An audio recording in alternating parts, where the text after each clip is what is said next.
Poderoso, invencible, admirable, grande, fuerte, Dios, Rey de Reyes, asombroso.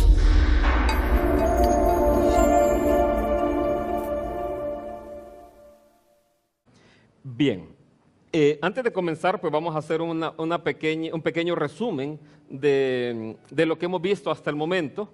Estamos estudiando el mensaje en este momento de las 7 iglesias. Hoy finalizaremos el capítulo número 3 con el mensaje a la iglesia de la Odisea. Hoy vamos a cubrir 2 partes. Uno, el mensaje a la iglesia de la Odisea, y otro, un punto de vista histórico de las 7 iglesias. Entonces, ese punto de vista histórico es muy interesante, lo vamos a ver luego al final de que terminemos con la iglesia de la Odisea. Para comenzar, quisiera que fuéramos al libro de Hechos, capítulo 19, versículo 1.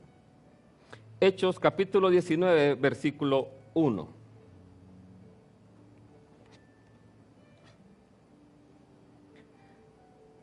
Dice así la Escritura.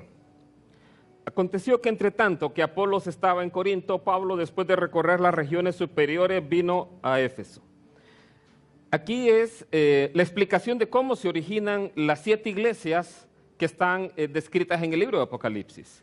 La iglesia de Éfeso es la que más aparece descrita en las Escrituras acerca de su origen. Hemos explicado que predicadores como Pablo fue uno de los que estuvo ahí al inicio, estuvo varios años ahí predicando, también estuvo Timoteo, estuvo Apolos, estuvo Priscila, estuvo Aquila también. Entonces estuvieron predicadores muy conocidos para nosotros que están ahí en las Escrituras, estuvieron ahí en el libro, en la iglesia de Éfeso.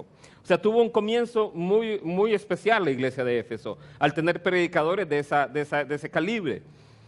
El versículo 10 del libro de Hechos dice, así continuó, hablando de Pablo, por espacio de 2 años, de manera que todos los que habitaban en Asia, judíos y griegos, oyeron la palabra del Señor.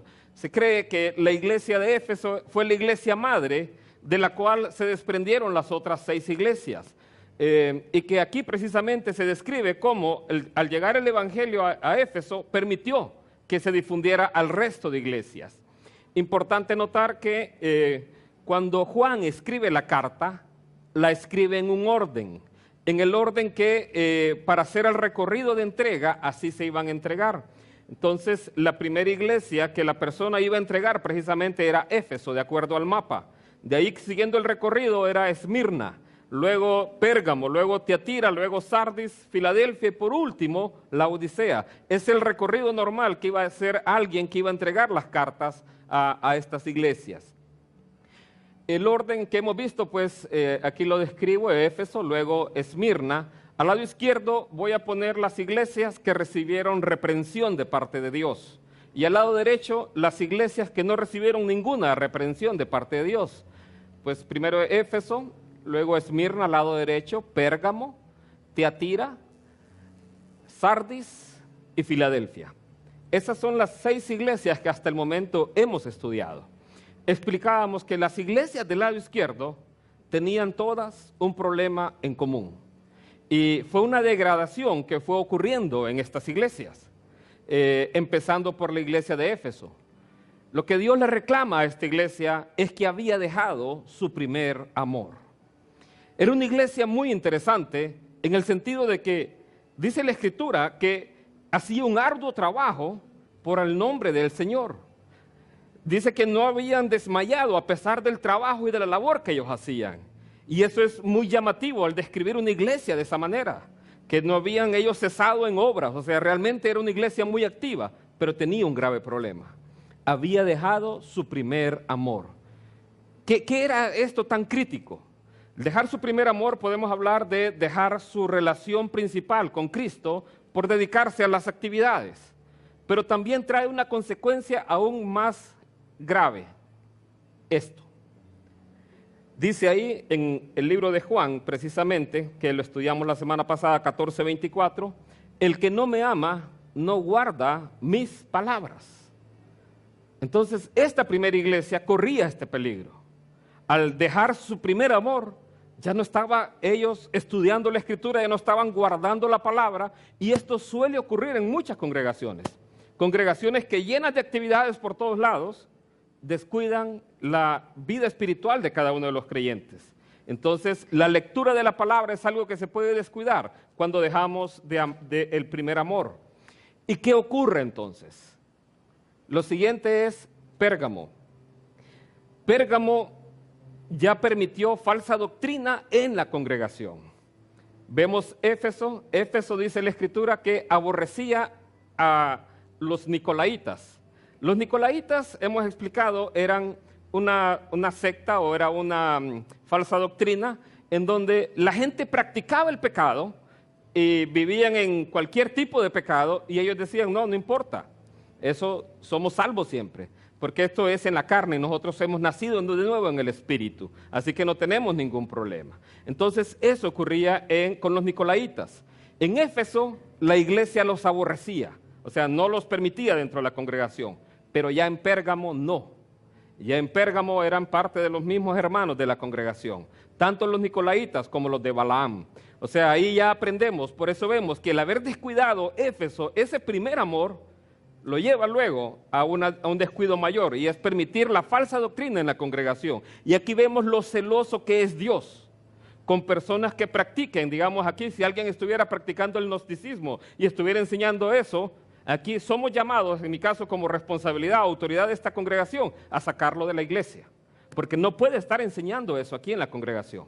Esa es la forma en que el líder tiene que actuar. Y por eso Dios dirige la carta al ángel, al pastor, al obispo de la congregación, porque él es el responsable de esa congregación. Entonces, en Pérgamo, ¿qué ocurría? Habían hermanos ya que practicaban falsa doctrina ahí en la congregación. La condición empeora con Tiatira. Con Tiatira ya no solamente se permiten hermanos ahí, sino que se enseña la falsa doctrina desde el púlpito.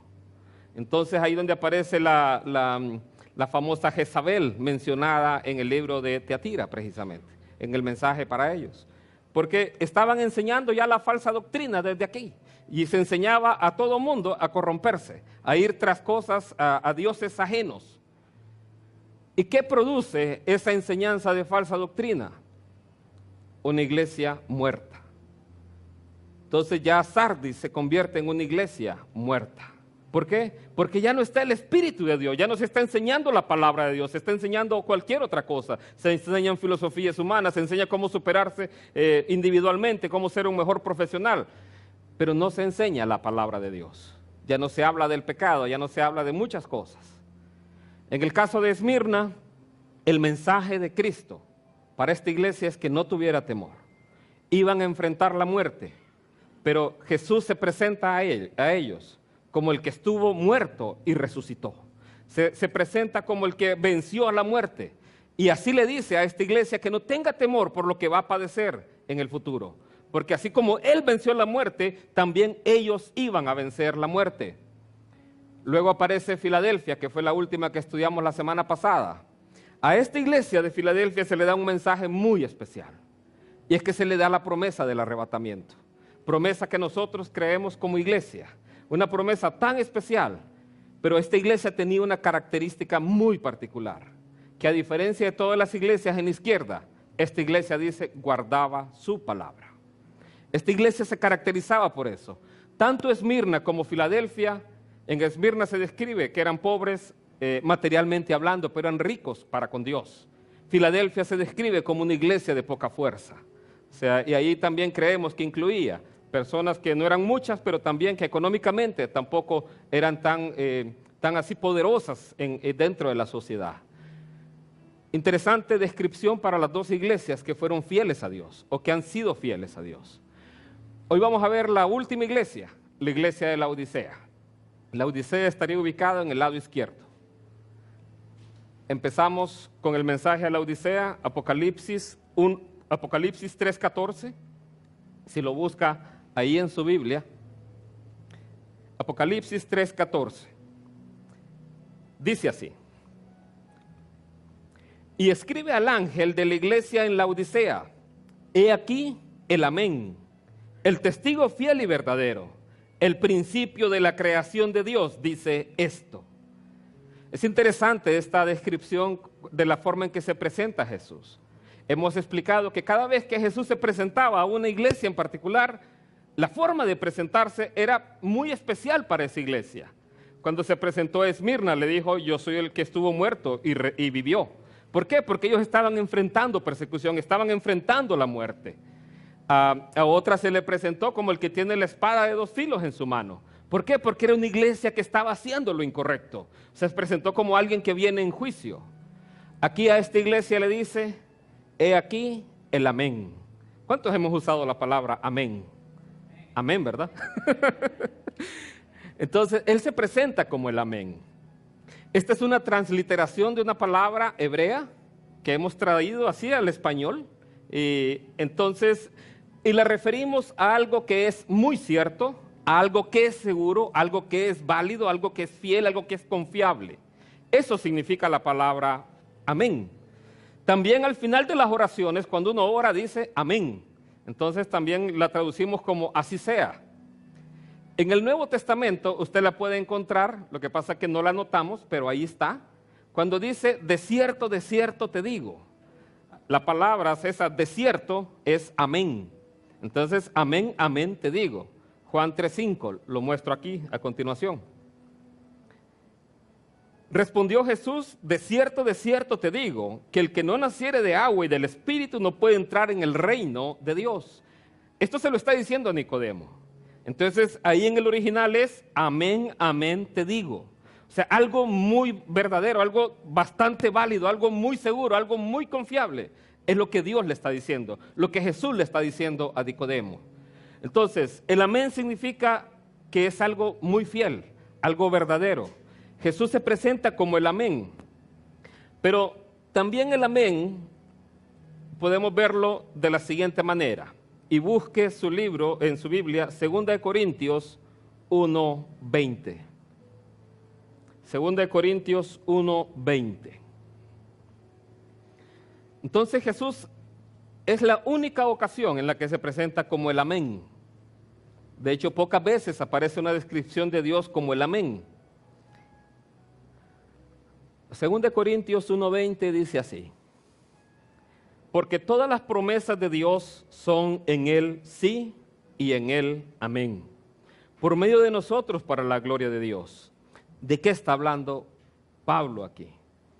Si uno va a unos versículos antes, uno se da cuenta de que lo que Pablo está hablando es de que Dios es un Dios soberano también. Versículo 9 dice así: pero tuvimos en nosotros mismos sentencia de muerte, para que no confiásemos en nosotros mismos, sino en Dios, que resucita a los muertos, el cual nos libró y nos libra, y en quien esperamos que aún nos librará de tan gran muerte. Pablo llegó al punto de experimentar peligro tan grande, que él dice, y llegamos a experimentar eso, para no confiar nosotros en nosotros mismos, sino confiar en Dios. Entonces, cuando uno ora porque confía en Dios. Y uno presenta sus peticiones o sus oraciones a Dios porque uno confía en Él. Y al final uno dice amén, como diciendo así sea. Pero realmente quien va a responder esa oración es Dios. Quien tiene la última palabra en todo lo que nosotros oramos o lo que nosotros deseamos muchas veces es Dios. Dios es el soberano. Entonces Pablo aquí decía, pero tuvimos en nosotros mismos sentencia de muerte, para que no confiásemos en nosotros mismos. Esto es muy importante porque este mensaje se lo está dando a esta iglesia. Es una enseñanza en donde tenemos que aprender a saber que Dios es un Dios soberano. La pregunta es, ¿cómo cree usted en Dios? ¿Cree que Dios es un Dios soberano? Amén. Amén, ahí estamos diciendo, ¿verdad? Hoy en día hay una enseñanza de decretar, de declarar, de no sé qué más, arrebatar, que se ha difundido mucho. ¿Y sabe que eso atenta contra la soberanía de Dios? Eso atenta porque dice, yo decreto que aquí va a salir cualquier cosa. Realmente estoy tentando a Dios ahí. Estoy haciendo cosas incorrectas ahí. ¿Por qué? Porque estoy decretando y no estoy orando de la manera que Jesús nos enseñó. Jesús nos enseñó a orar.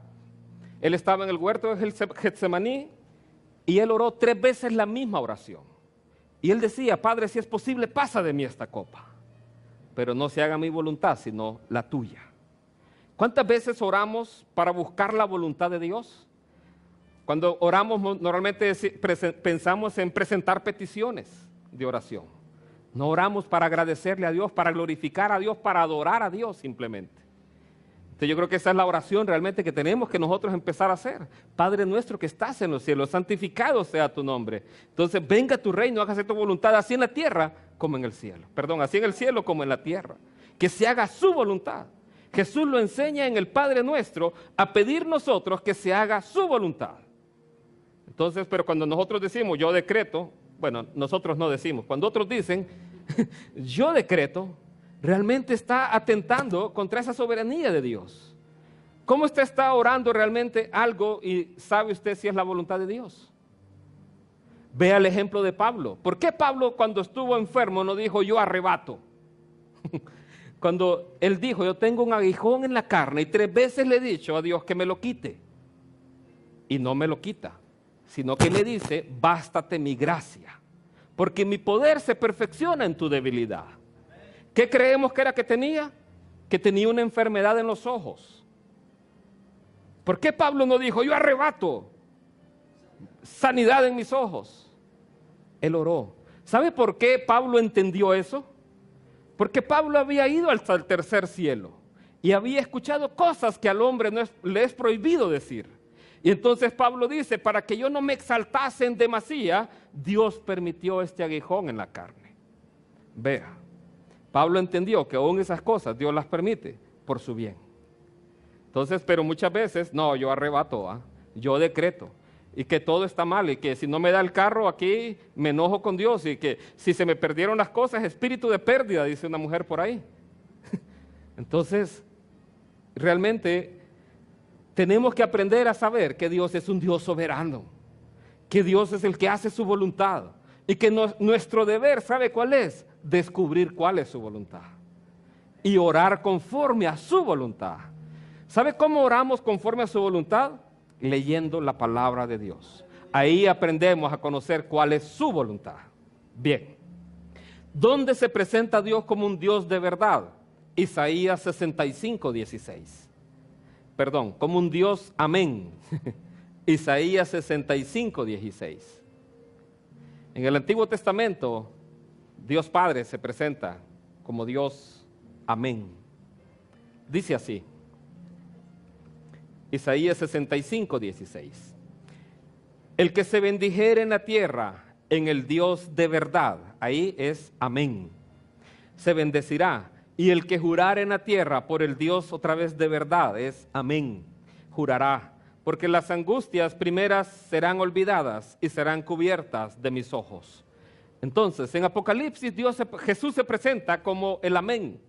El amén también significa, en verdad, algo seguro, algo fiel. Por eso, la siguiente frase que está ahí abajo, el testigo fiel y verdadero, tiene mucha relación con la primera palabra, con el amén. Jesús a esta iglesia le está diciendo, yo soy el testigo fiel y verdadero. Le está diciendo, yo no miento. Yo soy testigo de lo que voy a decir. Lo que yo voy a decir es algo que yo lo he testificado, porque yo lo he visto, yo lo he presenciado. Entonces, el testimonio que Jesús va a dar es verdadero sobre esta iglesia. De esta manera es que Jesús hace su presentación, su introducción. Luego Jesús hace una mención muy importante. Pero antes de hacer esa mención, quiero hacerle una referencia. Les decía, a la iglesia de Éfeso hay una carta escrita particularmente para ellos. ¿Y cómo la conocemos? Efesios. ¿Sabe que para la Odisea también hay una carta así? Que también Dios dice, esta carta también es para la Odisea. Es la carta de Colosenses. La carta de Colosenses tiene una dedicatoria para la Odisea. Colosenses 4:16 dice así. Cuando esta carta haya sido leída entre vosotros, haced que también se lea en la iglesia de los laodicenses, y que la de la Odisea la leáis también vosotros. Entonces, la carta a los colosenses es una carta también dirigida a la iglesia de la Odisea. ¿Por qué es importante esto? por la siguiente parte en la cual Jesús se presenta como el principio de toda la creación. Por esa parte es que es importante, ya lo voy a explicar. La Odisea estaba muy cerca de Colosas, ahí lo pueden ver en el mapa, quedaba cerca de 15 kilómetros. La otra ciudad que quedaba cerca de la Odisea era Hierápolis. Repitan conmigo, Hierápolis. Chanfle dicen, Recórcholis. Hierápolis era la otra ciudad cercana a la Odisea. La Odisea era una ciudad muy importante. Era una ciudad que tenía mucho comercio, porque quedaba en una encrucijada de calles principales. Pero tenía un grave problema. Tenía un problema con el agua.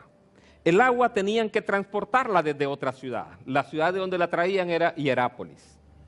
Pero era una ciudad muy próspera. Era una ciudad donde había mucho dinero. Era una ciudad muy rica realmente, la Odisea.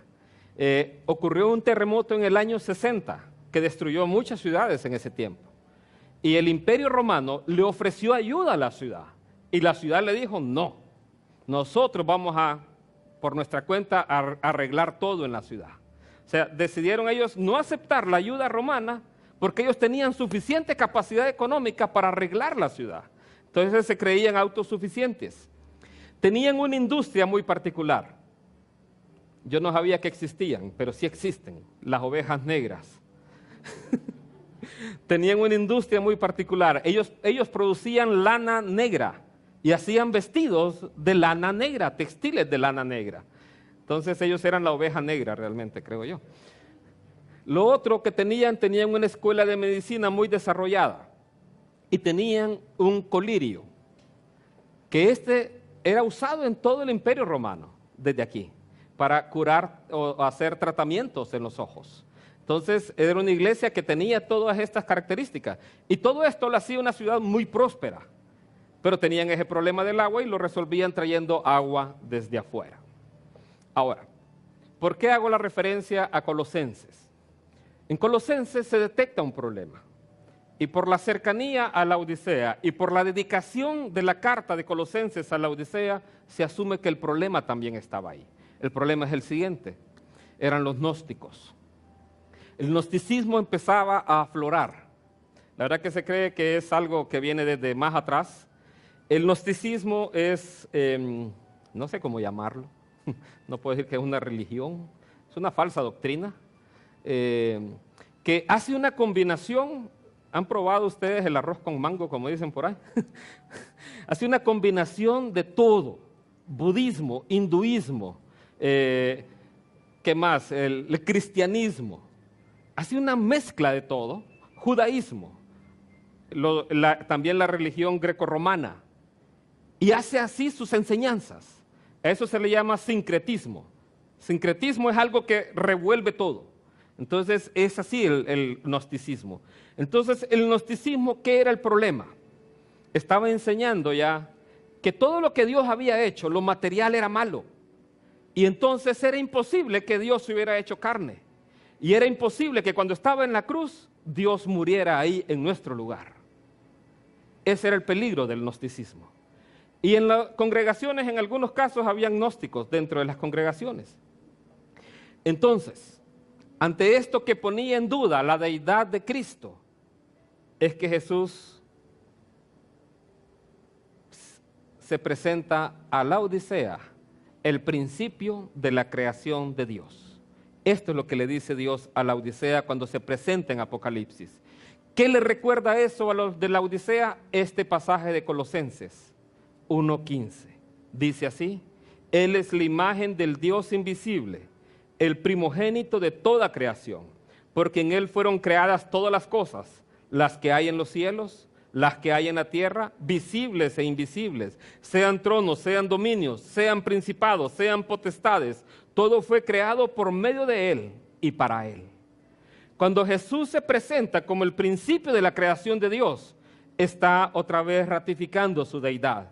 Y de esa manera es que se está presentando a esta iglesia de la Odisea. Y le está recordando la carta que le había ordenado a los colosenses que se leyera también en la Odisea, como el principio de toda la creación, en donde dice que todo fue creado por medio de Él y para Él. Cristo es el autor de toda la creación. Ahora leamos qué es lo que Jesús alaba de esta iglesia. Nada.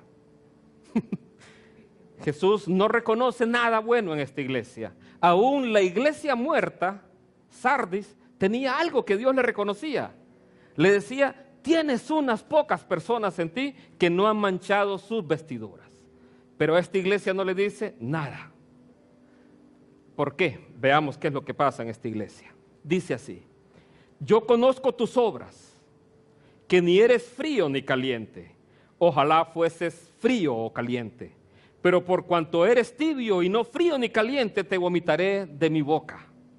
Cuando uno lee esta palabra, uno la relaciona. Frío es alguien que, así como que no le importa nada de Dios, no le interesa nada de Dios, una persona sin compromiso, alguien como Sardis, como una iglesia muerta. Así era una persona fría. Cuando uno ve a alguien caliente, entonces uno se imagina a alguien que realmente está lleno del Espíritu de Dios, alguien que ama la palabra de Dios, alguien que busca de Dios, alguien que quiere aprender más de Dios, alguien como Filadelfia. Pero aquí este mensaje tenía una aplicación muy especial que nosotros no lo entendemos, pero los de la Odisea sí lo comprendían. Era el problema del agua. Esto. Los arqueólogos han descubierto estas tuberías. Ellos traían el agua de Hierápolis. Repitan conmigo. Hierápolis. Un buen nombre para un hijo. Entonces, traían el agua de allá. ¿Saben cómo era el agua de Hierápolis? Era agua termal. Era agua térmica, agua caliente. Esa agua venía caliente desde Hierápolis y llegaba a la Odisea tibia. Además de llegar tibia, llegaba con cal, con impurezas. Por eso, para los de la Odisea que se quejaban a diario del agua que tenían, ellos entendían bien este pasaje. Ellos entendían bien a qué se refería Jesús al decir: te vomitaré de mi boca. Porque un agua impura, un agua tibia, así con impurezas, con cal, provocaba eso, que podía ser vomitada precisamente. Entonces, ellos se quejaban de esa situación. Ahora, Jesús les hace esa comparación para que ellos entiendan bien. Por eso les digo, cuando Jesús les explica, lo explica conforme a la ciudad que está hablando ahí. ¿Qué más le dice Jesús? Versículo 17. Porque tú dices: yo soy rico, contrario a Esmirna. Esmirna decía: yo soy pobre. Pero Jesús decía: tú dices que tú eres pobre, pero tú realmente eres rico para con Dios.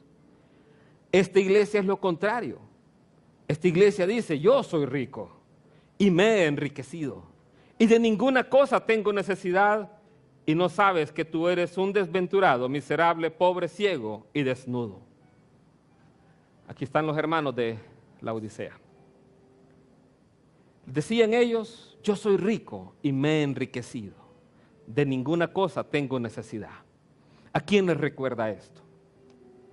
¿Se recuerdan al joven rico? El joven rico dice: todo he guardado desde mi juventud, los mandamientos.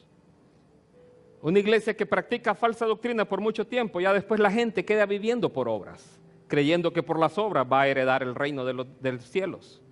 El joven rico confiaba en las riquezas y no pudo rendir su corazón a Jesús, se fue triste. Aquí esta iglesia decía: yo soy rico y me he enriquecido. Por eso Jesús le dice: yo soy el amén. Yo soy realmente el soberano. Yo realmente soy el testigo fiel. Alguien que confía en sí mismo es alguien como la Odisea.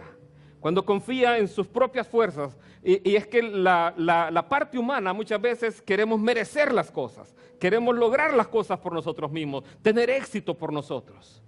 Pero realmente nada tenemos. Todo lo que tenemos es por gracia. Todo lo que hemos recibido es porque a Él le ha parecido. Si usted tiene algo, dele gracias a Dios por eso.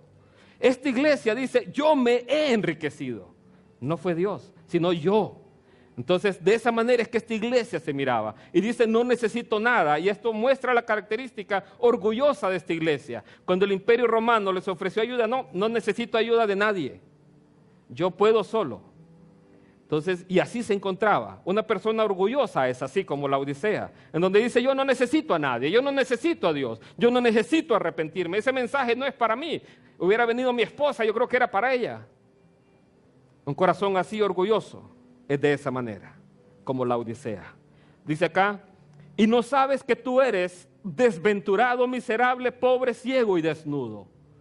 Así se miraba espiritualmente esta iglesia delante de Dios. Desventurado, pobre, ciego y desnudo. Es un mensaje fuerte realmente el que Dios le está dando a esta iglesia. ¿Qué más le dice? Por tanto, yo te aconsejo que de mí compres oro refinado en fuego para que seas rico. ¿A qué se refiere ese oro refinado? ¿Cuántos recuerdan el domingo pasado el mensaje? ¿De qué se trataba? De la presencia de Dios. ¿Sabe qué nos hace realmente ricos? La presencia de Dios en nuestras vidas. Su Espíritu Santo realmente es el que nos enriquece. Cuando usted viene delante de Dios y usted declara su bancarrota espiritual, bienaventurados los pobres en espíritu, es cuando nosotros realmente recibimos esa riqueza que es espiritual. Es el Espíritu Santo morando en nuestra vida. Entonces, por eso dice: yo te aconsejo que de mí compres oro refinado en fuego. El oro se refiere a cuestiones celestiales, a naturaleza celestial. Y el refinado en fuego habla de su pureza. Aquí está hablando de la presencia del Espíritu Santo en nuestras vidas, para que seas realmente rico. ¿De qué le sirve al hombre ganar el mundo y perder su alma? De nada le sirve al hombre que se esfuerce todos los días tratando de ganar el mundo y que su alma se pierda. Esa es una persona pobre realmente. ¿Qué más les dice? Y aquí les toca la llaga. Para que seas rico. Y vestiduras blancas para vestirte. ¿Por qué les dice vestiduras blancas? Porque ellos estaban orgullosos de su lana negra, de sus vestidos negros, de la ropa que hacían. Aquí les dice vestiduras blancas. Al decirle esto, le está diciendo a esta iglesia: ustedes no son salvos. ¿Qué representa la vestidura blanca? Habla del nuevo nacimiento. Habla de una vida nueva en Cristo Jesús. Aquel que está en Cristo, nueva criatura es. Habla de una vida redimida, habla de una vida en santidad. Y Jesús les dice que de Él obtengan vestiduras blancas para vestirse y que no se descubra la vergüenza de su desnudez. Entonces estas personas realmente delante de Dios andaban desnudos, como avergonzados. Sin vergüenza es lo que ellos estaban ahí haciendo. Y por último le dice: y unge tus ojos con colirio para que veas. Otra vez.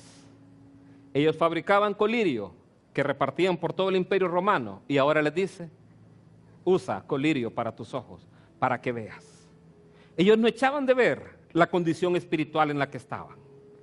Ellos no querían ver realmente la condición espiritual en la que estaban. Y así ocurre muchas veces. No queremos mostrarnos delante de Dios realmente lo que hay en nuestro interior. Pero Dios lo conoce. Por eso Él es el testigo fiel y verdadero. Porque Él no va a mentir. Entonces a esta iglesia le dice: mira bien, usa ungüento para que tus ojos puedan ver. Abre tus ojos y abre tu corazón.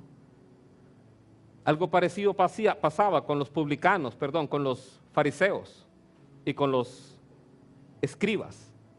Ellos creían que por sus obras iban a ganar el cielo y no quisieron recibir a Cristo Jesús. Jesús les dijo: los publicanos y los rameras van delante de vosotros hacia el reino de Dios. Ustedes van atrás. ¿Por qué? Porque ellos sí aceptaban a Cristo Jesús, los publicanos, los pecadores, las rameras. Pero los fariseos no querían, tenían la palabra, practicaban religiosidad, moralmente eran muy buenos, pero no querían rendir su corazón a Jesús. Entonces aquí Jesús les dice: abre tus ojos para que veas. Wow, ya es tarde y me están entreteniendo. Verso 19. Dice así: yo reprendo y castigo a todos los que amo. Sé pues celoso y arrepiéntete. He aquí yo estoy a la puerta y llamo. Si alguno oye mi voz y abre la puerta, entraré a él y cenaré con él y él conmigo. Ese versículo 20 lo hemos aplicado a personas inconversas. ¿Y sabe qué? Está bien aplicado, porque esta iglesia era una iglesia de inconversos. Está muy bien aplicado. Esta iglesia, Jesús, el texto original dice que Él está llamando con insistencia a la puerta. Y no lo dejan entrar. Una iglesia donde Cristo Jesús no está dentro. Eso era lo que esta iglesia representaba. Jesús le dice, arrepiéntete. Ese es el mensaje para esta iglesia. El pastor de esa iglesia, imagino, cuando recibió la carta, se puso contento porque le recibió una carta de parte de Jesús para él, y cuando la lee, como condorito. Verso 21. Al que venciere le daré que se siente conmigo en mi trono, así como yo he vencido y me he sentado con mi Padre en su trono. El que tiene oído, oiga lo que el Espíritu dice a las iglesias. Cuando Él dice, le daré que se sienten conmigo en el trono, está hablando de que precisamente vamos a gobernar con Cristo Jesús. De eso está hablando, de que vamos a poder estar con Él por toda la eternidad y vamos a poder gobernar con Él.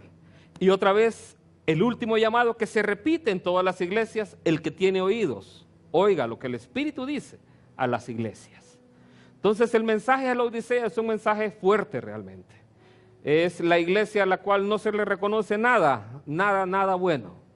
Y es una iglesia que creía que estaba bien económicamente y que el estar bien económicamente representaba que ellos estaban bien también espiritualmente, lo cual era una idea totalmente equivocada. Entonces, este es el séptimo mensaje y como les decía al principio, hoy también quiero presentar algo y es un punto de vista histórico acerca de estas 7 iglesias. Este punto de vista histórico muy pocas veces también se presenta. Lo presento para que usted también lo considere. Es un punto de vista interesante, pero también tiene que considerarlo usted. Pero me va a servir para explicar un poco la historia de la iglesia. Y vamos a ir con la primera iglesia, hablando de esta aplicación histórica de la iglesia. Lo que dice este punto de vista es que las 7 iglesias, además de representar a las iglesias de todos los tiempos, de todas las épocas y de todo lugar, también tiene una aplicación en la evolución de la iglesia a lo largo del tiempo hasta nuestros días. Y de eso trata esta explicación. Vamos a empezar con la primera iglesia, Éfeso. Y esto lo vamos a hacer muy rápidamente. En Apocalipsis 1:4, Éfeso dice, pero tengo contra ti que has dejado tu primer amor. Los que ven este comportamiento histórico de las iglesias y que han evolucionado, ven que la primera iglesia fue la iglesia de Éfeso, una iglesia que nació con la iglesia primitiva, con los apóstoles, pero que con el tiempo empezó a ese primer amor a ser contagiado, a ser afectado, y entonces esta primera iglesia representa precisamente ese mover que hubo inmediatamente después del surgimiento de la iglesia con los apóstoles. Esta iglesia la ubican hasta fines del primer siglo. ¿Qué ocurrió después con la iglesia? Lo que nosotros conocemos, la iglesia fue perseguida. La iglesia fue perseguida por los romanos, en primer lugar por los judíos, pero después por los romanos. Y es donde encontramos a la iglesia de Esmirna, una iglesia que fue perseguida, una iglesia que sufrió precisamente el martirio hasta la muerte. Esta iglesia, como lo explicábamos, Esmirna significa mirra, y es la forma en que la mirra era un aceite con el cual preparaban los cadáveres. Entonces, esta iglesia representa esa segunda época de la iglesia, donde la iglesia sufrió persecución. En el pasaje de Esmirna habla de 10 días, que iban a sufrir persecución por 10 días. Estos estudiosos que analizan esto, analizan que hay 10 persecuciones registradas por el Imperio Romano contra la iglesia.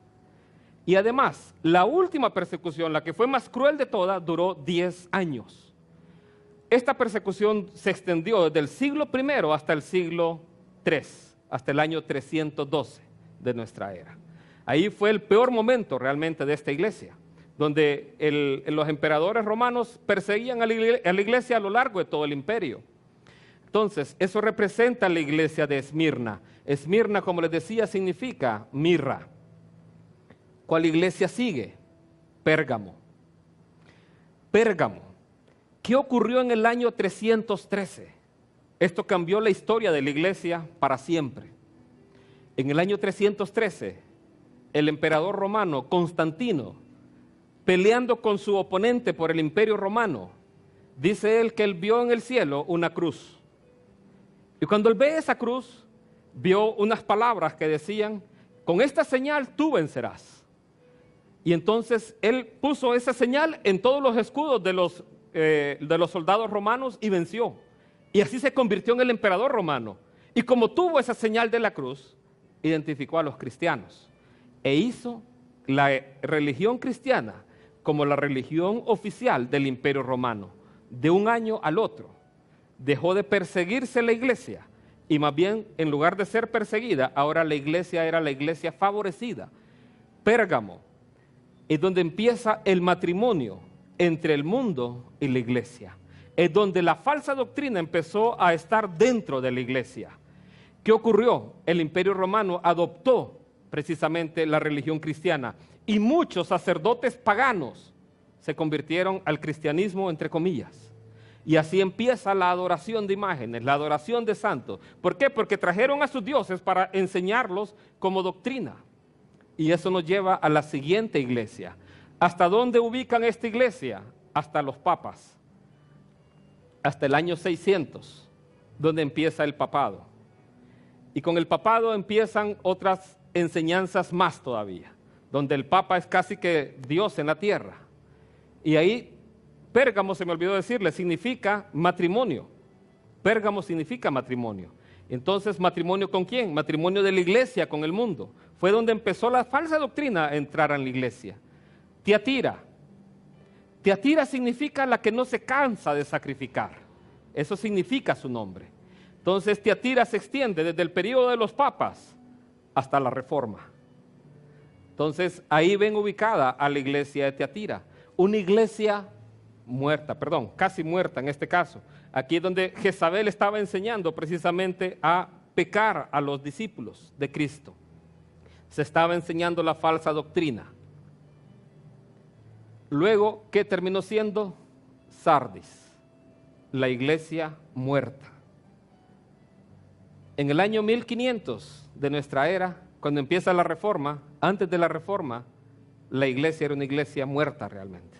Se vendían indulgencias, la lectura de la palabra estaba prohibida para el pueblo prácticamente, no habían Biblias en el idioma y era prohibido por la Iglesia Católica Romana la traducción de la Biblia al idioma de la gente, era prohibido.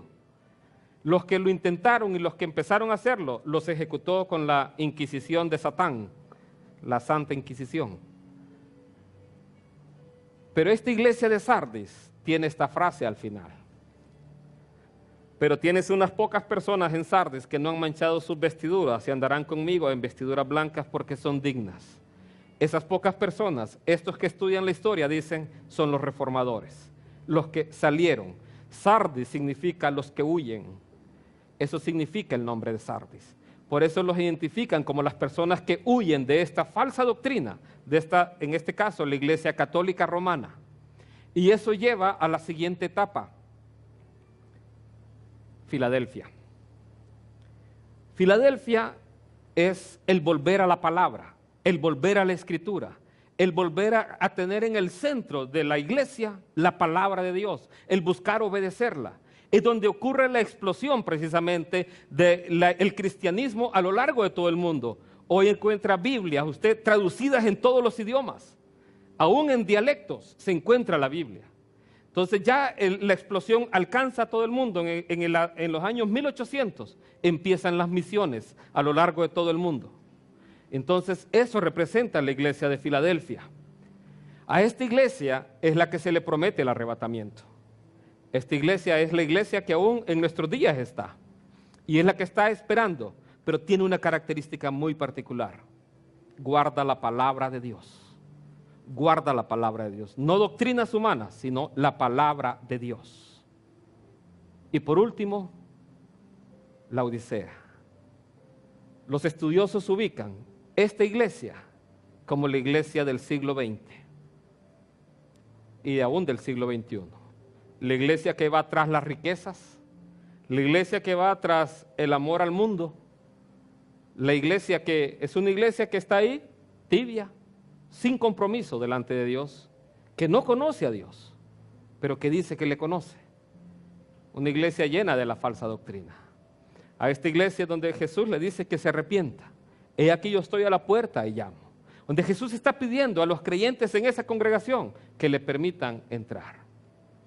Jesús, como hemos visto, viene de dos maneras. Una, en juicio. Cuando Jesús le decía a las iglesias que estaban mal, vengo pronto, no era una buena noticia, era una advertencia. ¿Por qué? Porque Él venía pronto a juzgar a esa iglesia. La persona que está mal en su corazón, saber que Cristo viene pronto es una mala noticia. ¿Por qué? Porque Él viene a juzgar. Pero también hay una buena noticia para los que amamos su venida. Los que amamos su venida, el que Jesús dice, vengo pronto, es una buena noticia. Ya no vamos a tener que pagar electricidad. Ya no vamos a tener deudas. Ya no va a haber nada que tengamos que estar haciendo. ¿Por qué? Porque Él viene pronto. Y dice, y mi galardón conmigo. He aquí el verbo, el Rey de Reyes y Señor de Señores, viene pronto. Como decíamos al inicio del estudio de Apocalipsis, el libro de Apocalipsis significa revelación. Revelación de Cristo Jesús. No es la revelación del anticristo. Hoy muchos quieren saber quién es el anticristo. Si quiere saber quién es el anticristo, puede hacerlo. Quédese. Quédese en el rapto y así va a saberlo. Por mucho que lo busque ahorita, no lo va a encontrar. ¿Usted quiere saber cuáles son las 10 naciones que van a conformar ese imperio del anticristo? Tiene que quedarse porque ahorita no está. Esas 10 naciones se van a conformar en el momento que la iglesia haya sido arrebatada. Entonces, quien quiera saber quién es el anticristo, levante la mano. Hay unos que se atreven a decir, este es el anticristo. Hay unos que parecen, ¿verdad? Pero entonces que se quieren quedar en el poder y todo, ¿verdad? Pero vamos a orar mejor. Démosle gracias a